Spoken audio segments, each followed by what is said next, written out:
Namaku Dewi, 35 tahun. Jika orang bertanya padaku 5 tahun lalu, apakah kamu bahagia? Tanpa ragu aku akan menjawab ya. Karena saat itu, aku yakin hidupku adalah anugerah paling besar dari Tuhan. Suamiku, Agus, pria gagah berumur 40 tahun. Tubuhnya tinggi, tegap, wajahnya tegas, suaranya berat dan berwibawa. Di kampungku, orang-orang menjulukinya Agus Sang Macan Bengkel, karena selain ahli memperbaiki mesin apapun, ia juga dikenal berani membela siapa saja yang ditindas. Tak ada pria yang lebih dihormati darinya. Dan aku, wanita sederhana yang Tuhan takdirkan menjadi istrinya. Kami menikah bukan karena paksaan, bukan pula karena dijodohkan. Kami menikah karena cinta. Cinta yang waktu itu terasa begitu murni, begitu manis, begitu menenangkan. Aku masih ingat malam pertama setelah sah menjadi istrinya. Agus menggenggam tanganku dan berbisik, "Mulai hari ini, kamu tak akan pernah merasa sendiri lagi." Aku percaya. Dan terbukti, selama bertahun-tahun, ia tak pernah gagal membuatku merasa menjadi wanita paling beruntung. Setiap pulang kerja, ia selalu mengetuk pintu sambil berseru, "Di mana ratu rumahku?" Lalu memelukku dari belakang. Jika aku sakit, ia tak segan memasak bubur, meski rasanya seperti air tajin. Jika aku menangis, ia tak bertanya apa-apa, hanya memelukku diam-diam sambil mengusap kepalaku hingga tangisku reda sendiri. Dari pernikahan kami, lahirlah 2 malaikat kecil, Febri dan Heri. Rumah kami tak megah. Hanya rumah sederhana di pinggir jalan kampung. Tapi tawa anak-anak, candaan suami, dan bau kayu bakar dari dapur. Semua itu membuat rumah kami terasa lebih hangat dari istana manapun di dunia. Kadang aku duduk di teras sore hari, memandang Agus yang sedang mengajari anak-anak mencuci motor.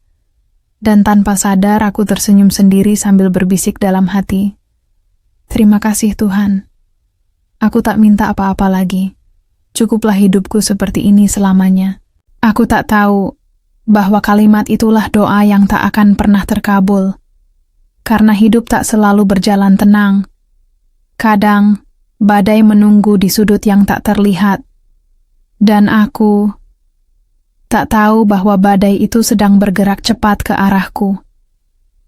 Tanda-tanda aneh yang kuanggap sepele awalnya semua terasa biasa saja. Hidup terus berjalan seperti seharusnya. Sampai suatu hari, aku mulai merasakan sesuatu yang ganjil. Tapi kupaksa untuk tidak peduli. Malam itu, Agus pulang lebih larut dari biasanya. Jam dinding sudah menunjuk angka 11 malam, padahal biasanya paling telat pukul 9. Aku pikir mungkin ada pelanggan darurat yang minta motornya diperbaiki. Tapi saat ia masuk rumah, aromanya berbeda. Bukan bau oli, bukan bau keringat, tapi bau wangi bunga melati, lembut, seperti parfum wanita. Aku spontan bertanya, "Kok wangi banget? Dari mana, Pak?" Agus tertawa kecil sambil melepas sepatu. "Hehe, pelanggan tadi nyemprot-nyemprot parfum. Kena-kena aku." Jawabnya ringan. Aku mengangguk saja, tak mau berpikir macam-macam. Namun setelah kejadian itu, hal-hal kecil mulai terus bermunculan. Kadang saat ia bercermin, aku lihat ia mengusap. Wajah terlalu lama, seolah sedang memperhatikan bentuk alisnya. Pernah juga saat aku bersih-bersih kamar, aku menemukan bedak tabur di dalam laci lemari pakaian Agus. Bedak wanita, bukan milikku. Saat kutanya, ia menjawab enteng. "Buat ngilangin minyak di muka, Wi. Kan kalau kerja panas-panasan." Aku tertawa. Logika menerima jawabannya, tapi hatiku menolak tenang. Ada sesuatu yang aneh. Tapi aku menepisnya lagi dan lagi. Suatu malam, aku terbangun untuk mengambil air minum. Tapi saat lewat ruang tamu, aku melihat Agus sedang duduk sendiri dalam gelap. Cahaya samar dari lampu teras membuat wajahnya terlihat murung. "Pak," panggilku pelan. Sekilas, aku lihat matanya basah. Tapi begitu menyadari aku ada di sana, ia buru-buru mengusap wajahnya dan berdiri. "Gak apa-apa, tidur sana. Aku cuma kepikiran kerjaan. Aku tak mengejar." Aku kembali ke kamar. Tapi malam itu, aku tak bisa tidur lagi. Sejak kapan laki-laki sekuat Agus menangis sendirian dalam gelap seperti itu? Pertanyaan itu tertanam di kepalaku. Tapi tetap belum kutanyakan.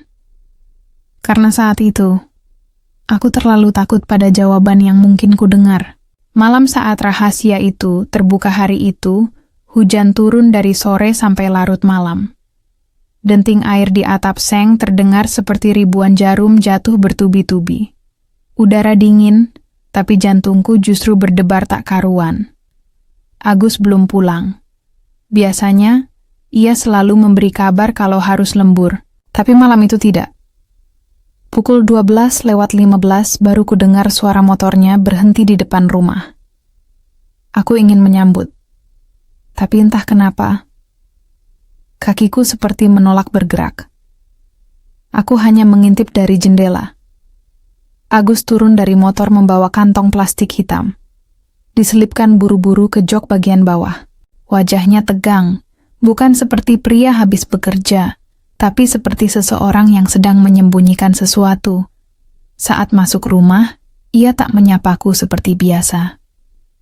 "Capek, Bu. Aku langsung tidur." "Ya," katanya singkat. Aku hanya mengangguk. Tapi sejak ia masuk kamar, pikiran buruk mulai bekerja liar dalam kepalaku. Bukan curiga macam-macam, tapi penasaran. Apa yang ia sembunyikan di dalam plastik itu? Hujan makin deras. Agus sudah tertidur lelap. Aku mengintip lagi dari jendela memastikan sekitar rumah sepi. Lalu diam-diam keluar membawa senter kecil. Dengan tangan gemetar, aku perlahan membuka jok motor. Di sanalah duniaku runtuh. Ada tas kosmetik warna emas. Lipstik merah menyala. Bedak. Eyeliner. Kuku palsu. Dan satu wig panjang berwarna coklat keemasan. Masih harum. Masih rapi seperti baru dipakai. Aku terdiam. Senter di tanganku hampir terjatuh. Mulutku ingin berteriak, tapi suara tercekat di tenggorokan. Mata panas. Air mata jatuh tanpa bisa kutahan. Ya Allah, ini apa? Milik siapa? Kenapa? Di motor suamiku. Tanganku lemas. Aku terduduk di samping motor, tak peduli baju basah oleh hujan. Akal sehat mencoba mencari alasan. Mungkin itu titipan teman. Tapi hati menjawab, kalau titipan, kenapa disembunyikan? Dadaku sesak. Nafasku seperti dipukul dari dalam. Aku menatap lekat semua benda itu, lalu berbisik lirih, "Ya Tuhan, apa yang sebenarnya terjadi?" Dan untuk pertama kalinya, aku takut pulang ke dalam rumahku sendiri. Karena malam itu, aku sadar, suamiku menyimpan rahasia. Aku membuntutinya di malam kelam itu. Sejak malam itu, aku tak bisa tidur nyenyak lagi. Pikiran tak mau diam. Setiap Agus berkata, "Lembur dulu ya, Bu." Dadaku langsung sesak. Aku tak berani bertanya. Tapi aku juga tak sanggup pura-pura tidak tahu. Lalu suatu malam, keberanianku muncul begitu saja. Atau mungkin, bukan keberanian, tapi keputusasaan. Agus bersiap-siap hendak keluar sekitar pukul 9 malam, seperti malam-malam sebelumnya. Tapi kali ini, aku berkata pelan, "Hati-hati, Pak." Seolah tak tahu apa-apa. Begitu motornya menjauh, aku diam-diam mengambil jas hujan dan ikut membuntuti dari belakang. Aku sengaja menjaga jarak. Lampu motornya jadi satu-satunya penuntun di jalan gelap itu. Ia tidak menuju bengkel, tidak menuju warung kopi seperti biasanya. Ia terus melaju hingga keluar dari kampung kami. Aku menahan napas setiap kali motor kami hampir terlalu dekat. Sampai akhirnya, Ia berhenti di sebuah bangunan kecil di pinggir kota, tak jauh dari area karaoke malam. Tempat itu gelap, hanya ada papan nama kusam bertuliskan Rias and Costume. Aku bersembunyi di balik pohon. Agus turun dari motor lalu masuk ke dalam. Beberapa menit kemudian, pintu terbuka dan saat itu daguku nyaris jatuh ke tanah. Keluar dari pintu itu seorang wanita. Rambut panjang, langsing, pakai rok selutut, sepatu hak tinggi warna perak. Gerakannya anggun, wajahnya cantik, hampir seperti artis. Tapi itu bukan wanita biasa. Itu Agus, suamiku. Aku gemetar hebat. Kakiku serasa lumpuh. Jantungku seolah berhenti berdetak. Ia berjalan seperti wanita. Ia tersenyum sempurna wanita. Dan ketika bertemu orang di jalan, ia dipanggil dengan nama lain. Ayu. Udah lama gak kelihatan. Ayu, bisikku lirik. Dunia seolah berputar. Pandanganku kabur oleh air mata. Suamiku, yang kuanggap lelaki paling gagah, kini kulihat berdiri di depanku sebagai sosok perempuan yang tak kukenal. Aku ingin lari. Tapi tubuhku tak mau bergerak. Aku ingin menamparnya, tapi tanganku tak mampu mengangkat. Satu-satunya yang bisa kulakukan hanyalah menangis diam-diam dalam gelap.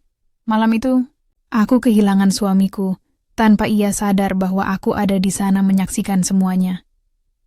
Pertanyaan yang aku tahan selama 15 tahun malam itu, aku tak bisa tidur. Bayangan wajah Agus dengan wig panjang dan rok perempuan terus menghantui. Setiap kali ku pejamkan mata, seolah-olah aku melihatnya berjalan anggun sambil tersenyum. Senyum yang bukan milik seorang suami gagah, tapi milik seorang wanita asing. Aku menunggu.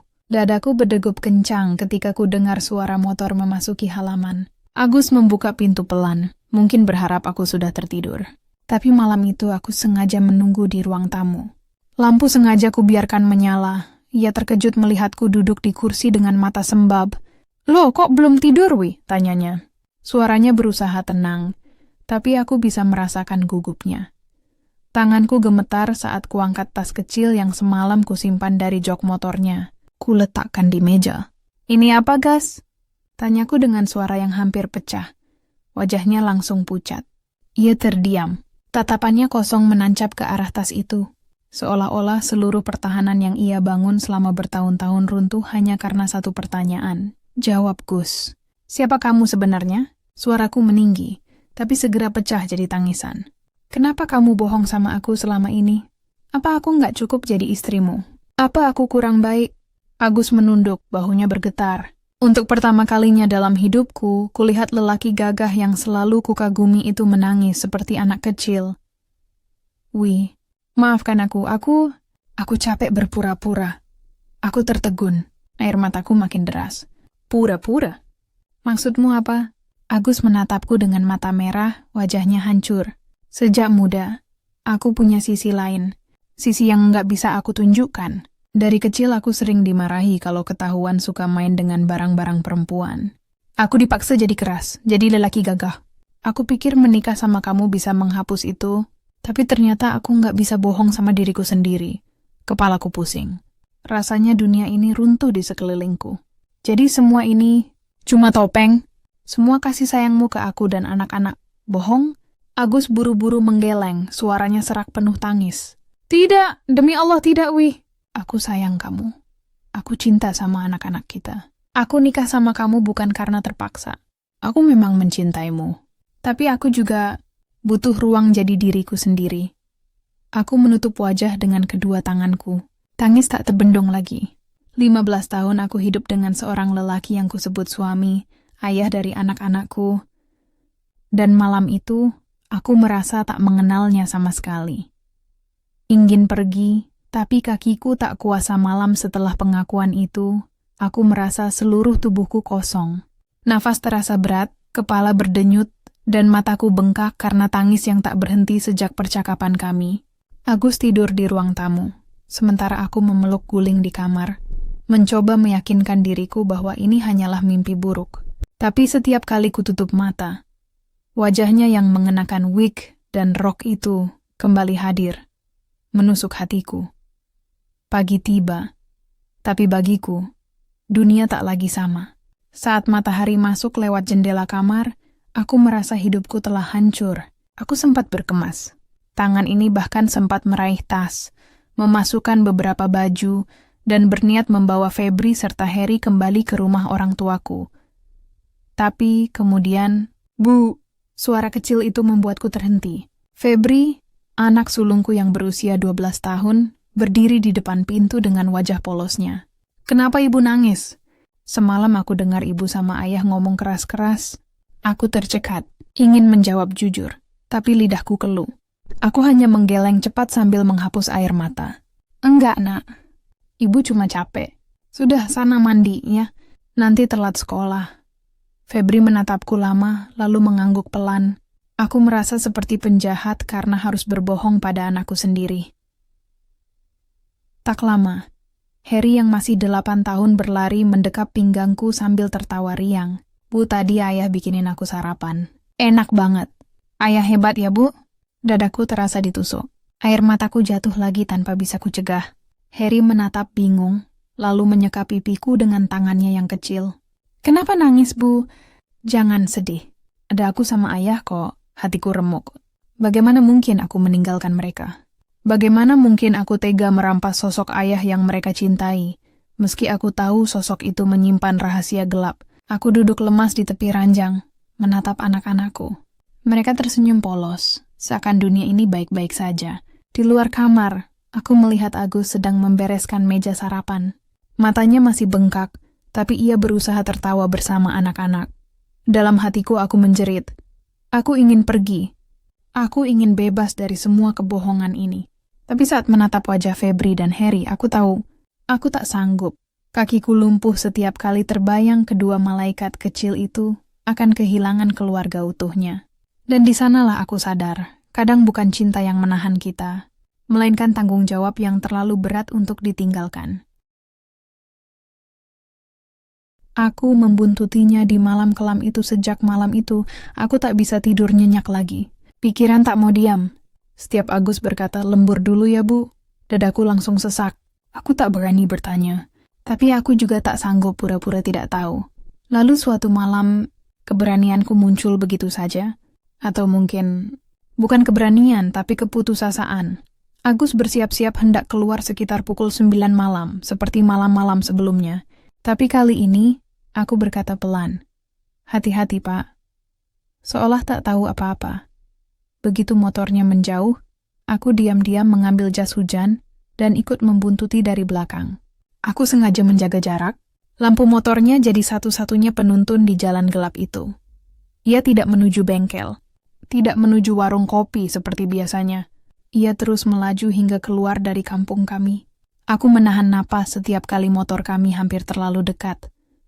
Sampai akhirnya, ia berhenti di sebuah bangunan kecil di pinggir kota, tak jauh dari area karaoke malam. Tempat itu gelap, hanya ada papan nama kusam bertuliskan Rias and Costume.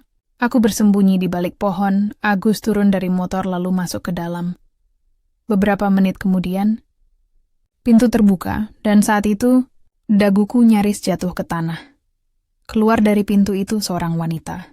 Rambut panjang, langsing, pakai rok selutut, sepatu hak tinggi warna perak. Gerakannya anggun, wajahnya cantik, hampir seperti artis. Tapi, itu bukan wanita biasa. Itu Agus, suamiku. Aku gemetar hebat. Kakiku serasa lumpuh. Jantungku seolah berhenti berdetak. Ia berjalan seperti wanita. Ia tersenyum sempurna wanita. Dan ketika bertemu orang di jalan, ia dipanggil dengan nama lain. Ayu. Udah lama gak kelihatan. Ayu, bisikku lirik. Dunia seolah berputar.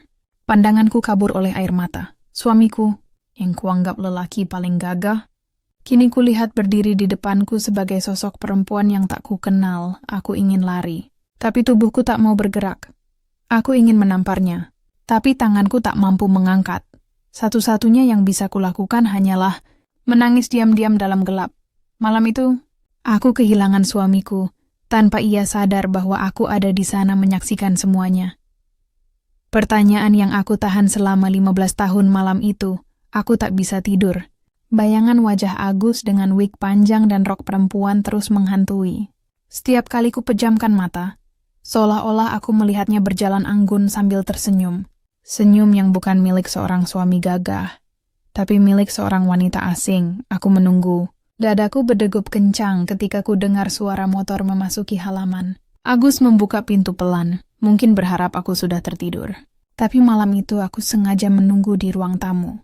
Lampu sengaja ku biarkan menyala. Ia terkejut melihatku duduk di kursi dengan mata sembab.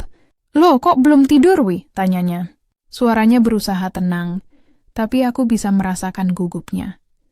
Tanganku gemetar saat kuangkat tas kecil yang semalam kusimpan dari jok motornya. Kuletakkan di meja. "Ini apa, Gas?" tanyaku dengan suara yang hampir pecah. Wajahnya langsung pucat. Ia terdiam. Tatapannya kosong menancap ke arah tas itu. Seolah-olah seluruh pertahanan yang ia bangun selama bertahun-tahun runtuh hanya karena satu pertanyaan. "Jawab, Gus. Siapa kamu sebenarnya?" Suaraku meninggi, tapi segera pecah jadi tangisan.